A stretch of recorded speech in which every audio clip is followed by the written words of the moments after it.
कभी सोचा है एक साधारण सी ड्राइंग और एक सच्ची, दिल को छू जाने वाली कलाकृति, इन दोनों में आखिर फर्क क्या होता है?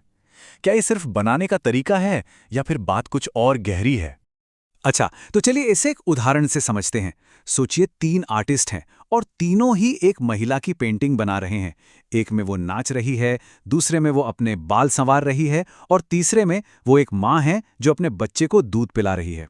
अब देखिए, हो सकता है तीनों पेंटिंग्स टेक्निकली बिल्कुल परफेक्ट हों, लेकिन उनमें से एक ऐसी होगी जो आपको रोक लेगी, जो आपको एक कहानी सुनाएगी। तो सवाल यही है, वो कौन सी चीज़ है जो एक तस्वीर को एक यादगार कहानी बना देती है? और मजे की बात यह है कि ये सवाल कोई नया नहीं है। सदियों पहले हमारे प्राचीन भारतीय कला ग्रंथों में भी यही सवाल उठाया गया था। उस वक्त के ज्ञानी लोग भी यही समझने की कोशिश कर रहे थे कि आखिर एक पेंटिंग में जान कैसे डाली जाए। और इसका जवाब मिलता है एक बहुत ही खूबसूरत फ्रेमवर्क में, जिसे कहते हैं षडंग। आप इसे एक सीक्रेट रेसिपी की तरह समझ सकते हैं। मतलब वो 6 खास चीजें, वो 6 अंग जो मिलकर एक पेंटिंग को जिंदा कर देते हैं। तो इस रेसिपी का जो पहला हिस्सा है वो है बाहरी रूप को समझना। क्योंकि देखिए, किसी चीज की आत्मा को कैनवस पर उतारने से पहले उसके शरीर को, उसके बाहरी रूप को समझना तो जरूरी है ना। तो सबसे पहला अंग है रूप भेद। इसका मतलब है अलग अलग रूपों का ज्ञान। यह सिर्फ ये देखना नहीं है कि कोई चीज कैसी दिखती है, नहीं, बल्कि उसे बहुत गहराई से देखना, एक जिंदा इंसान और एक बेजान मूर्ति के बीच के बारीक फर्क को पकड़ना। यहीं से कलाकार की असली परख शुरू होती है। रूप भेद के बाद आता है प्रमाण, मतलब सही नापतोल, सही प्रपोर्शन। ये समझिए कि आर्टिस्ट के अंदर का एक स्केल है। ये पक्का करता है कि पेंटिंग में हर चीज अपनी सही जगह पर सही साइज की हो। इसी से पेंटिंग में एक असलियत और एक बैलेंस आता है। तो ठीक है, बाहरी रूप तो बन गया, लेकिन अब हम और गहरे उतरते हैं। अब बात होगी अंदर की, आत्मा की। ये वो हिस्सा है जहां एक तस्वीर में असल में जान फूंकी जाती है, उसमें भावनाएं भरी जाती हैं। और इसके लिए सबसे जरूरी है भाव।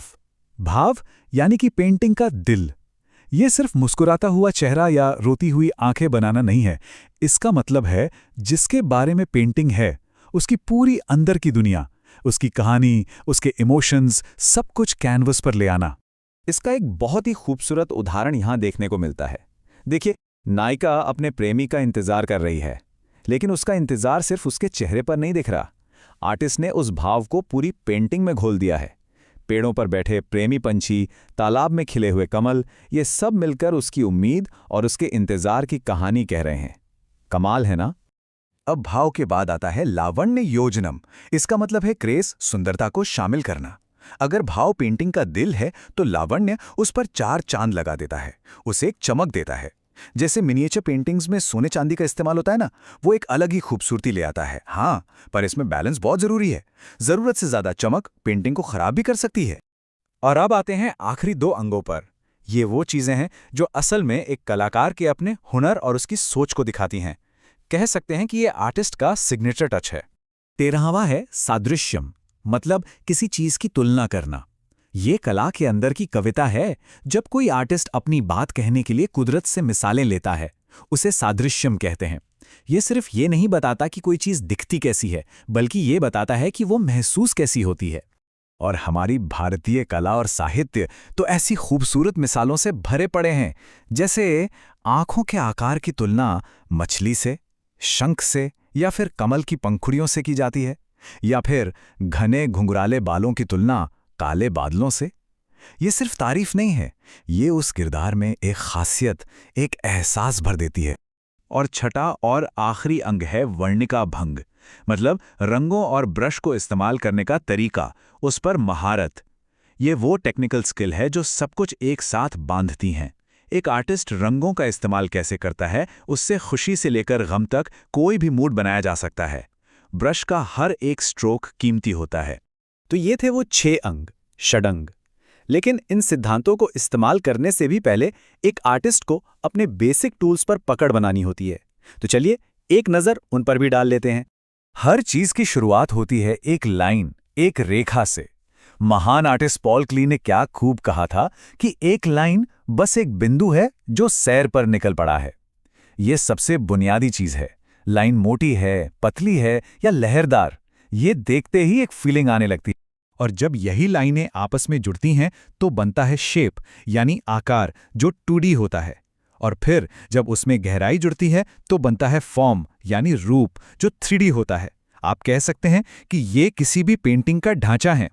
फिर आते हैं रंग। और रंग सिर्फ खूबसूरती के लिए नहीं होते, इनके पीछे एक पूरी साइकोलॉजी काम करती है। लाल रंग जहां जोश भरता है, वहीं नीला रंग सुकून देता है। आर्टिस्ट कौन सा रंग चुनता है, इसका सीधा असर हमारे मन पर पड़ता है। और आखिर में आता है टेक्सचर, यानी बनावट। ये वो चीज़ है जो हमें छूने का एहसास कराती है। भले ही हम पेंटिंग को हाथ न लगा पाएं, लेकिन एक अच्छा कलाकार हमें पत्थर का खुरदुरापन या रेशम की मुलायमियत महसूस करा सकता है। इसी से पेंटिंग की दुनिया और असली लगने लगती है। तो ये जो षडंग है, ये सिर्फ नियम नहीं है, ये कला को देखने का, उसे समझने का एक नजरिया है। ये हमें सिखाता है कि सिर्फ सतह को नहीं, बल्कि उसके अंदर छिपी आत्मा को देखो। तो अगली बार जब कोई पेंटिंग देखें तो खुद से पूछिएगा कि क्या ये सिर्फ एक चेहरा है या फिर 6 हिस्सों में सुनाई गई एक पूरी कहानी।